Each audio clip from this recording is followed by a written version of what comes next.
everybody. So it's just got James today. Let's have a look. What do we got for questions today? So Jose Sagargosa, can you do a video on Euro Heroes, please? Yeah, I think I've actually got one in there, but I'll revisit, and if I don't, I'll do another one. Brandon Harry, how soon do you tape their ears up if they don't pop up naturally? Well, the answer is, ears don't pop up until puppies are 3 weeks old, that kind of time frame. Bigger dogs, fatter, bigger puppies in the litter will be longer, and they're typically the ones that have the floppy ear problem. But if I'm seeing puppies, and quite a few of the puppies have got their ears up, and some of them have gotten flopped down, one or two, I start taping those ears up at that point. And typically, if you tape them up for a couple of days, you fix the problem pretty quick. The longer you leave it, the harder it is to get the ears to stay up. Because what's going on is ears are made of cartilage, and they're pretty soft when they are first few weeks of their life, first month anyway, or two. And then they get more calcified and harder, and then you can't reshape them after that. So the sooner you get this going, the sooner you'll get it fixed. If you wait till dogs are 3 months old, you probably will not get it fixed. So at that point, there's a crease in the ear, and it'll stay down like this forever. So get on it quick. You can't do any harm by doing it. The sooner you get on with it, the better results you, and quicker you'll get results. Okay, let's have a look here.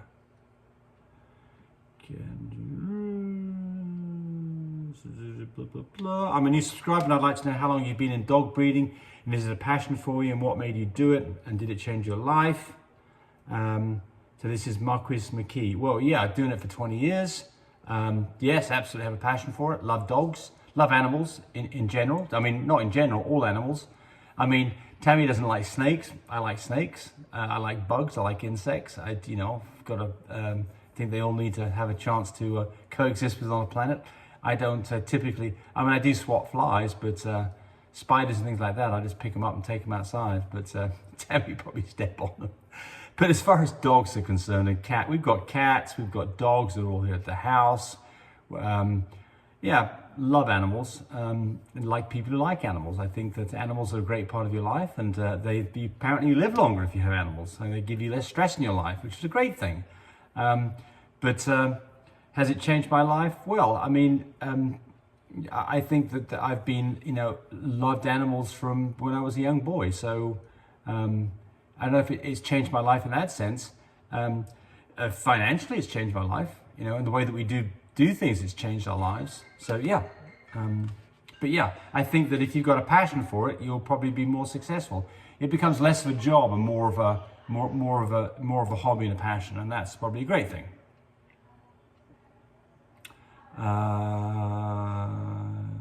Love your videos. What do you use to bathe your Frenchies? We use Johnson's baby shampoo. Good stuff. Now, if you've got a dog that's got allergies or those kind of things, there are medicated shampoos that you can use, and go ahead and use those. But if you're just bathing a puppy, then Johnson's baby shampoo. Remember that when puppies especially get wet, they get cold, they start shivering, get a hairdryer and blow them and clean them up and get them dry ASAP. Don't hold the hairdryer close to the dog, have it away, and put your hand there so you can feel the heat, because you don't want to overheat a dog. You can absolutely burn a dog or get a dog too hot. Hoku Pono. So I'm watching, this is a video on dog heat explained. Why haven't you mentioned an age yet? People want to know when, for crying out loud. For crying out loud? Oh dear, someone's upset with me. Well, I'm not sure what you're asking here. So if you're asking what age do you recommend, so dogs' heat start typically something as early as 6 months and as late as a year and a half. Most dogs have had their first heat by the time they're a year old. If you're asking when you should breed a dog, then our advice would be never breed a dog that's under a year old. And if it's going to be close to a year old, you want it to be, if it's a little bit over a year old but not much over, then you want a dog that's pretty much most of its adult weight. Some people wait for the second heat cycle. Sometimes the second heat cycle can be a couple of years, and you could breed on the first heat cycle as long as you're over a year old, in my opinion. Swag Yusuf, how do you get the Rojo gene? The Rojo gene is nothing more than the testable chocolate gene. It's little b would be a testable chocolate dog that some people would call Rojo. Or big B, little b would be a dog that they'd say has a Rojo gene. Why the heck people are calling it the Rojo gene? Why not just call it what it is? Testable chocolate, much simpler, less confusing, so that people like Yusuf will not be confused. Let's see. Thank you. My dog, Rush Films. My dog is a brindle and she has chocolate tan points and one Isabella. The dad was, okay, it's not a question, it's a statement, all right? Susan Brocksmith, who we see a lot from her, I have to agree. I'm shocked at how many people breed, then start educating themselves. Yep. Yeah, so that's exactly right. I mean, you know, it's like all good things are done with well-laid plans. And well-laid plans mean that you educate yourself. And look, that's why you're here. You don't know everything about it. Of course, neither do I. But I do know quite a bit about it, and that's why you come for advice. So educate yourself. But you can't know everything. You're going to run into situations where you're not sure what to do. That's when you elicit the advice of somebody like myself or another, hopefully somebody who's trained in the sport.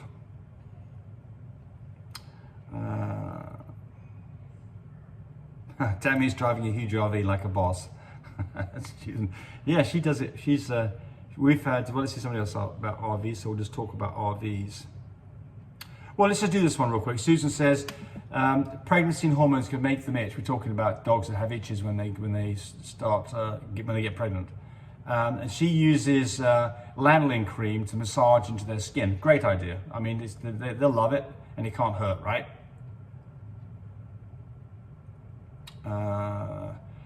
Kerry Frood says, I wish there was a love button. I love these tips. Well, there is a love button. It's called subscription. So subscribe to me. I'll appreciate that. Helps me out, and you'll get some notifications when a video comes up, which is typically every day.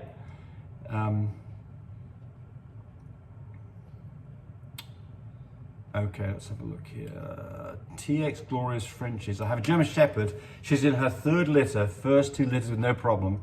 I was only giving her a regular daily vitamin this time around, giving folic acid, plus vitamins, plus puppy food, all in 9 yards, and she absorbed puppies. So I don't know what could have gone wrong. Well, I mean, it just happens sometimes. I mean, you know, there's a couple of things I think happen here. The first one is that you go have an ultrasound. They say, yeah, we see puppies. They go back and have an ultrasound and the puppies aren't there. Maybe they got the ultrasound wrong the first time. And the other thing is that something's generally gone wrong, and who knows what it is. I mean, I don't have any solutions for you other than treating the dog that she's a princess when she gets pregnant. Puppy food, multivitamins, folic acid, and lots of rest and relaxation. Trent M. Do you think that an RV will be enough room for a few breeding females and then the following litters? Well, I mean, you know, of course it depends on the size of the RV. So Trent asked another question, we'll answer them together. How does Tammy feel about driving the RV? My wife and I want to travel around. Concern that an RV will be too big for her to control. Would love to know your thoughts on this. Well, look, we first off had what's called a Sprinter RV, which is based on a 24-foot on a Mercedes chassis. I really liked that. It was very easy to drive. It was fairly inexpensive to run. You get about 17 miles per gallon on diesel. You could park the thing in small places. You know, didn't have to tow a vehicle behind you. I really liked that. But we upgraded to a bigger RV, a 40-footer, because we wanted more room, and it's more luxurious when you get to the place you are. And also, we can take the dogs much easier with us on that. But you got to remember that an RV is like living in a very small house. You know, there's not a lot of room. And I think that, you know, if you've got a litter of puppies in an RV, you're going to have problems. And this is the deal. When you park somewhere, the slides go out, you've got twice as much room. When you go down the road, of course, the slides have to come in, and it leaves you a passageway all the way down through the motorhome where you can get in, you know, a crate. And so what we do is we put our girls in a crate, well, actually in a transport box when we're traveling down the road, and then they get let out of that into the front of the RV where they can be with us, and there's quite a bit of room because it's a big RV. There's no way that I can see that you're going to have a litter of puppies, because you can't collapse this thing and have enough room for a decent sized cage and be able to get around it. I mean, I think it'd be problematic. I really do. I don't think, it's not like it couldn't be done, but I wouldn't do it. I think that you'll all be on top of each other and it'll be difficult. As far as driving the RV is concerned, going on long distances, if you're on the interstate, a big RV is easy to drive. I mean, they've got cruise control, and they've got all the bells and whistles, and you know they'll do 75 miles an hour down the interstate without, you know, if you have a diesel anyway. But when you start getting onto narrow, windy roads, an RV can be a handful, and certainly a smaller RV is much easier to drive than a bigger one. So you take your big RV, diesel pusher, a lot of money. Small RV, a lot less expensive, maybe a third the price. I mean, you know, give you an idea on prices on RVs, new ones. You know, you can get a nice Sprinter type RV for maybe $100,000 new.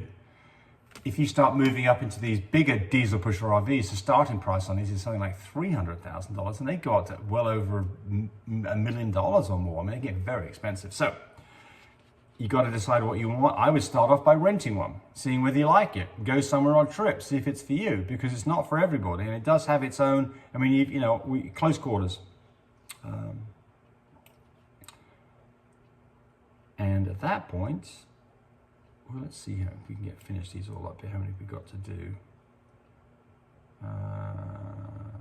No, we're going to finish this one up, and then we'll do another one to go with it, so you don't have to.